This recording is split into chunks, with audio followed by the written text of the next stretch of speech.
नमस्कार। आज आप दोस्तों से चलिए आज हम फिर से लाए हैं देश और दुनिया की तमाम छोटी बड़ी ब्रेकिंग न्यूज। तो खबरों को स्टार्ट करने से पहले एक छोटी सी रिक्वेस्ट है दोस्तों, अगर आप चैनल पर नए आए हैं तो चैनल को सब्सक्राइब कर ले और नोटिफिकेशन को भी ऑन कर ले और साथ में वीडियो को एक लाइक जरूर कर ले और वीडियो को अपने दोस्तों में ज़्यादा से ज़्यादा शेयर कीजिए। तो चलिए बढ़ते हैं खबरों की ओर।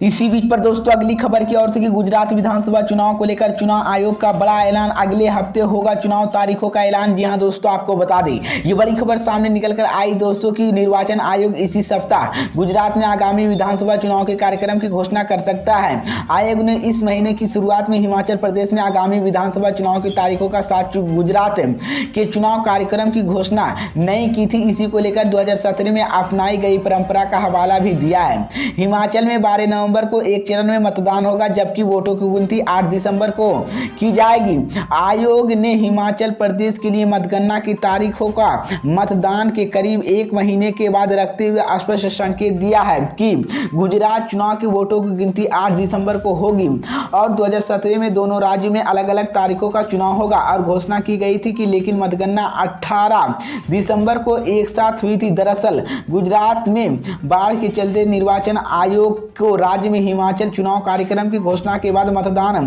करना पड़ा और गुजरात और हिमाचल प्रदेश में साल 1998, 2007 और 2012 में एक साथ चुनाव हुए थे और 182 सीटें संसदीय गुजरात विधानसभा कार्यालय के 18 फरवरी 2023 में समाप्त हो जाएगा।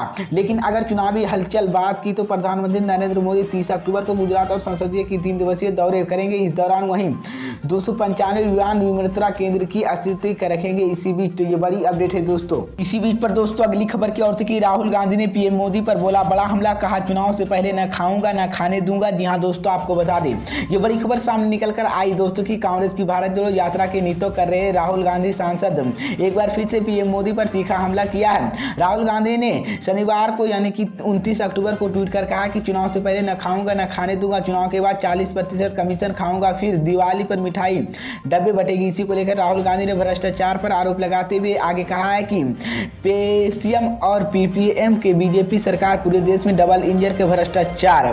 पीएम मोदी ने नारा दिया है न खाऊंगा न खाने दूंगा। इसी को लेकर राहुल गांधी लगातार पीएम मोदी पर निशाना साध रहे हैं। राहुल गांधी नेतृत्व वाली कांग्रेस की भारत जोड़ो यात्रा इस वक्त तेलंगाना राज्य की गुजर रही है और वहीं पर शनिवार को गुजरेगी। इसी को लेकर मैं आपको बता दें भारत जोड़ो यात्रा तेलंगाना के 9 लोकसभा और 19 विधानसभा क्षेत्र से गुजरे हुए कुल 375 किलोमीटर दूरी तय करेगी और जिसके बाद यह यात्रा 7 नवंबर को महाराष्ट्र में प्रवेश करेगी और 4 नवंबर को यात्रा एक दिन का विराम लगेगी। और भारत जोड़ो यात्रा के दौरान राहुल गांधी खेल, आवास और मनोरंजन क्षेत्र के हस्तियों के साथ साथ विभिन्न समुदाय को भी नेताओं हकीकत की जाए। लेकिन इस बीच तेलंगाना प्रदेश कांग्रेस कमेटी सदस्य का कहना है कि राहुल गांधी पूरे तेलंगाना में प्रदर्शन स्थल, मस्जिद और मंदिर के जाकर पूजा अर्चना करेंगे। और आपको बता दें कि भारत जोड़ो यात्रा 7 सितंबर को तमिलनाडु से कन्याकुमारी से शुरू हुई थी। यात्रा के तेलंगाना चरण आरंभ करने से पहले भी केरल, आंध्र प्रदेश और कर्नाटक में पदयात्रा की गई थी। इसी बीच पर दोस्तों अगली खबर की ओर से उत्तर प्रदेश के मऊ जिला में भी हुआ मदरसे का सर्वे पूरा।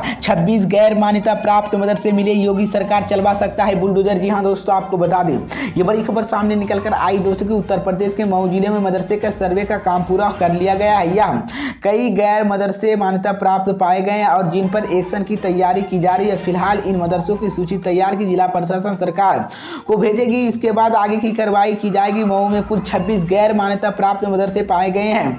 इसी को लेकर अब जिला प्रशासन ने इन मदरसों को डेटा इकट्ठा कर रही है और इसके बाद शासन की रिपोर्ट भेजी जाएगी। इससे पहले मऊ को एसडीएम और समाज कल्याण अधिकारी की टीम पूरे जिले की दौर का सर्वे कर लिया। सर्वे के दौरान 12 बिंदुओं पर मदरसे की पूछताछ की गई, जिनमें से 26 मदरसा उन पर गैर नहीं उतार पाए। इस सर्वे को लेकर एमएसडी हेमंत चौधरी बताया कि कुल 26 गैर मान्यता प्राप्त मदरसे संचालित हो रहे हैं, उनकी पूरी सूची तैयारी कर ली गई है। इसी को लेकर मैं आपको बता दें कि मदरसे का उत्तर प्रदेश पिछले कुछ समय से सभी जिलों की मदरसे की जांच की जा रही है। इस सर्वे के दौरान कई मदरसों गैर मान्यता प्राप्त मिले हैं, जिन पर सहारनपुर, दाऊद ओलमा, देवबंद भी है। ये सभी वैसे मदरसे हैं जिन पर यूपी मदरसा बोर्ड का मान्यता नहीं मिली हुई है, इस्लाम के जानकारों का कहना है। इसी को लेकर योगी सरकार सरकार अब बुलडोजर चलवा सकता है, जिसके बाद मुसलमानों में भारी गुस्सा हो गया है।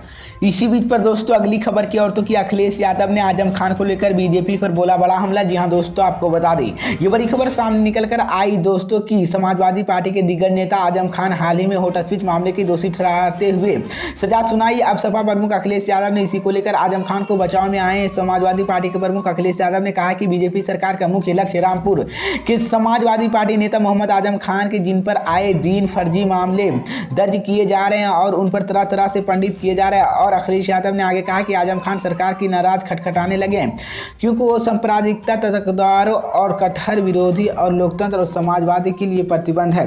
इसी को लेकर मैं आपको बता दें कि रचनात्मक कार्यों के लिए मोहम्मद आजम खान की सुशील नेता और समाजवादी पार्टी के प्रमुख ने भारतीय जनता पार्टी पर निशाना साधते हुए कहा कि आजम खान रामपुर और एक उच्च स्तरीय शिक्षण संस्था बनाने की बीजेपी नाराज है।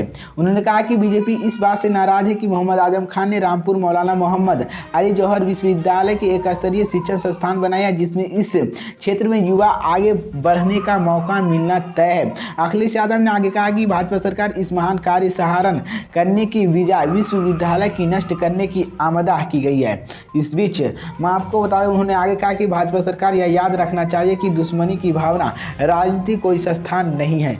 इसी बीच पर दोस्तों अगली खबर की ओर कि गुजरात में समान नागरिकता संहिता लागू करने के अधिकार किसके पास, असदुद्दीन ओवैसी ने इसी को लेकर दिया बड़ा बयान। जी हां दोस्तों, आपको बता दें ये बड़ी खबर सामने निकल कर आई दोस्तों कि गुजरात में विधानसभा चुनाव के मद्देनजर सियासी सरगर्मियां तेज हो चुकी है। नेता एक दूसरे पर वार पलटवार करते हुए नजर आ रहे हैं, अपने एजेंडे के धार दे रहे हैं। इसी कड़ी में एएमआईएम के प्रमुख असदुद्दीन ओवैसी ने का कहना कि भाजपा में गुजरात विधानसभा चुनाव से अपने हिंदुत्व एजेंडा आगे बढ़ाने के लिए वोट हासिल करने के लिए समान नागरिकता संहिता का मुद्दा उठा रही है।